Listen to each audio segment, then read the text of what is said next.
TV serial Radha Krishna की कहानी के आज रात के एपिसोड में दिखाया जाएगा कि होली की तैयारियां शुरू हो चुकी होती हैं द्वारका में।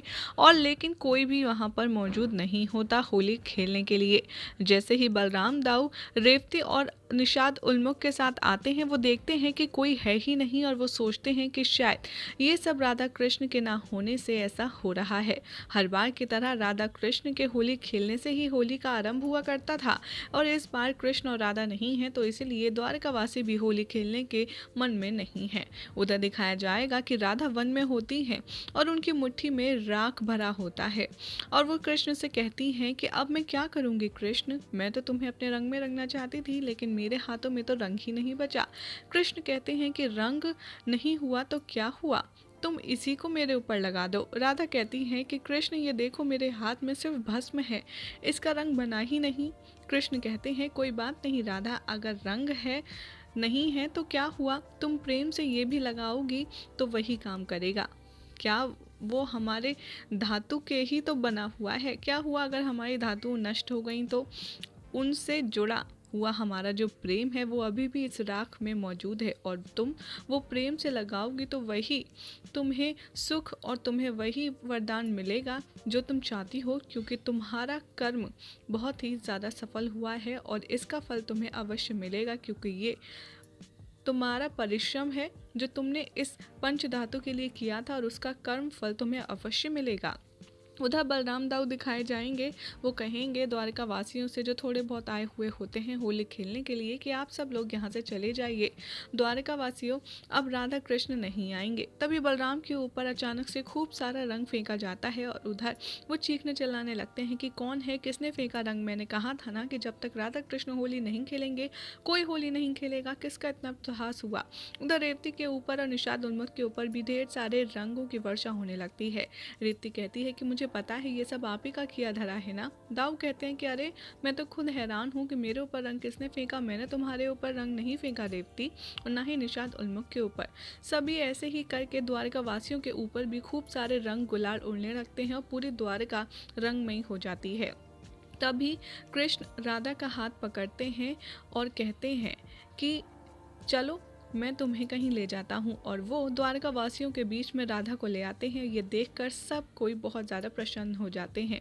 तभी दिखाया जाए द्वारकावासी कृष्ण को रंग लगाने के लिए आते हैं, तभी दाऊ उन पर चिल्लाते हैं और कहते हैं कि अभी तक राधा और कृष्ण ने एक दूसरे को रंग नहीं लगाया है, तो आप लोग कैसे लगा सकते हैं, चलिए चलिए हटिए यहाँ से।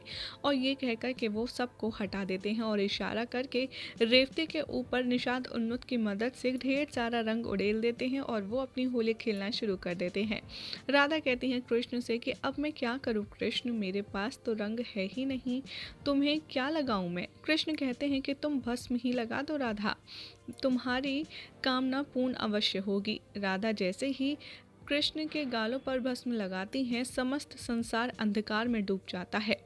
कृष्ण राधा के रंग में ढल जाते हैं और उनका रंग भी राधा जैसा हो जाता है और दोनों ही बहुत ही ज़्यादा चमकने लगते हैं। उधर दिखाया जाएगा कि राधा के कृष्ण को भस्म लगाते ही कैलाश पर भस्म की वर्षा होने लगती है और हर तरफ भस्म ही भस्म छा जाती है और प्रकृति बहुत ही बुरे संकेत देने लगती है और हर जगह भस्म की वर्षा शुरू हो जाती है। जितना भी रंग द्वारका में उड़ा होता है वो सब भस्म में परिवर्तित हो जाता है और कृष्ण के गालों पर जो राधा रंग लगाती हैं वो भी भस्म में लग जाता है। यानी कि सारे गुलाल, सारे रंग जो होते हैं वो फीके पड़ के भस्म में तब्दील हो जाते हैं, जिसे देखकर राधा बहुत ज़्यादा परेशान हो जाती हैं। उधर शाम ये देखकर बहुत प्रसन्न होता है और कहता है कि अब मेरी मनोकामना पूर्ण होगी, अब द्वारका में रंगों की नहीं बल्कि राख की होली होगी। उधर श्री कृष्ण कहेंगे राधा से कि देखा राधा ये क्या हुआ। राधा कहती हैं कि हाँ कृष्ण ये क्या हो गया।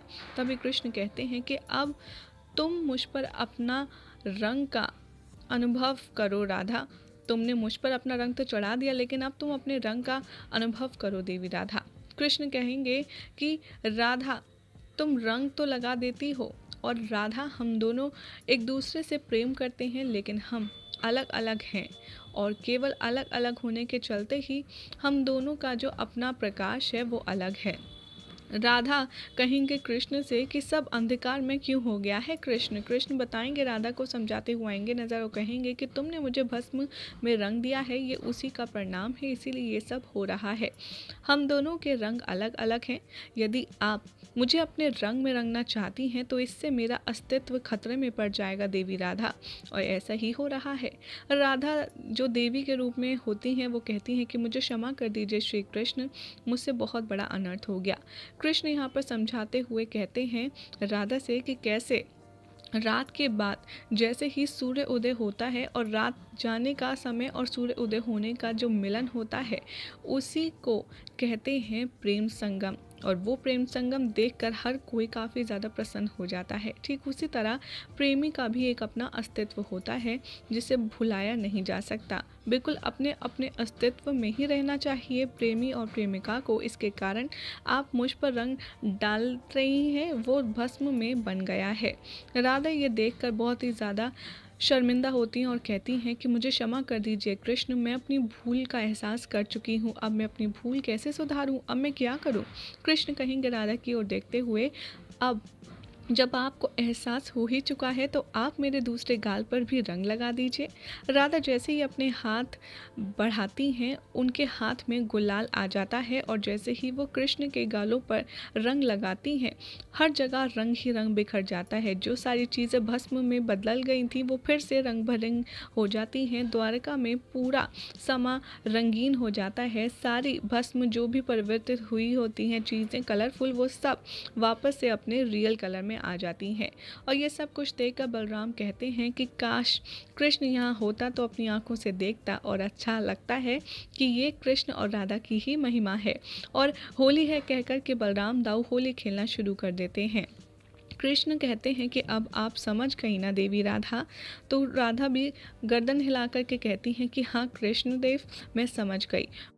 कैलाश पर महादेव को जैसे ही भस्म से चीज़ें रंगीन गुलाल और अबीर में बदलती हुई नज़र आएंगी वो भी काफ़ी ज़्यादा प्रसन्न हो जाएंगे और वो समझ जाएंगे कि नारायण ने सब कुछ ठीक कर लिया है। उधर शाम बहुत ज़्यादा चिंता में आ जाएगा सब कुछ ठीक होता देख और वो कहेगा कि आखिर ये सब हो कैसे रहा है, ये रंग फिर से कैसे आ गए, क्या मेरा इस बार भी जो षड्यंत्र था वो विफल हो गया। और उधर राधा कृष्ण की अंतिम होली का दृश्य दिखाया जाएगा कि राधा अपने रंगों में श्री कृष्ण को फाइनली रंग ही लेंगी।